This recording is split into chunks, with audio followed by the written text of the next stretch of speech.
Kavitha from Mettupalayam. இன்னைக்கு evening வந்து குட்டீஸ்க்கு ஸ்நாக்ஸுக்கு வந்து கொஞ்சம் உளுந்த வடை போடலாம் அப்படின்னு சொல்லிட்டு உளுந்து வந்து ஊற வச்சுருக்கேன். வாங்க உளுந்த வடை பார்க்கலாம்.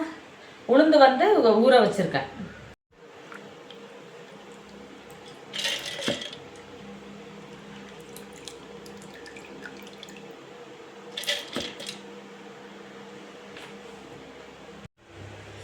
உளுந்து பாருங்கள், நான் வந்து இன்றைக்கி மிக்ஸி ஜார்லேயே போட்டு அடிச்சிட்டேன்.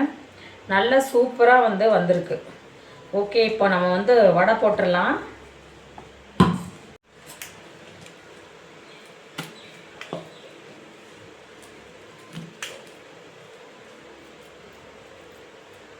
வடைக்கு வந்து வெங்காயம்லாம் போடலை, எதுவுமே போடலை. ஏன்னா எங்கள் வீட்டில் பிளெயினாக தான் கேட்டிருக்காங்க. ஸோ கருகப்பழை மட்டும் வந்து சேர்த்துக்கிறேன். கொஞ்சமாக அரிசி மாவு, அப்போ தான் உங்களுக்கு அந்த முறுமுறுப்பு இருக்கும். கொஞ்சமாக சேர்த்துக்கிறேன். கொஞ்சமாக போட்டால் போதும். நீங்கள் எவ்வளோ எடுக்கிறீங்களோ அதில் கொஞ்சம் கண்டிப்பாக கொஞ்சம் சோடா உப்பு வந்து போடணும். அப்போ தான் உங்களுக்கு வந்து அந்த வடை நல்லா சாஃப்டாக உப்பி வந்து வரும். அப்புறம் தேவையான அளவுக்கு கொஞ்சம் சால்ட் போட்டுக்கோங்க.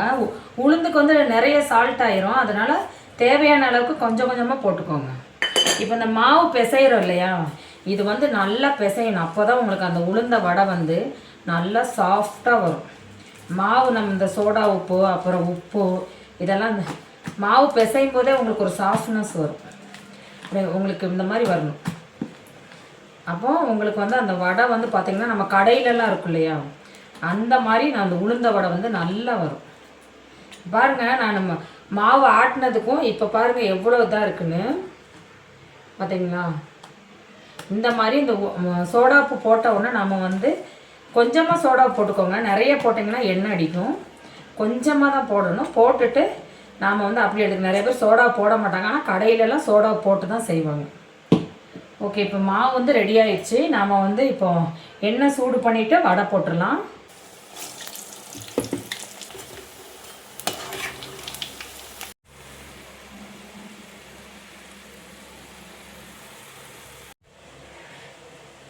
வடை பார்த்திங்கன்னா நல்லா சூப்பராகிட்டு மொறு மொறுன்னு பாருங்கள், நல்லா சாஃப்டாக வந்திருக்குது.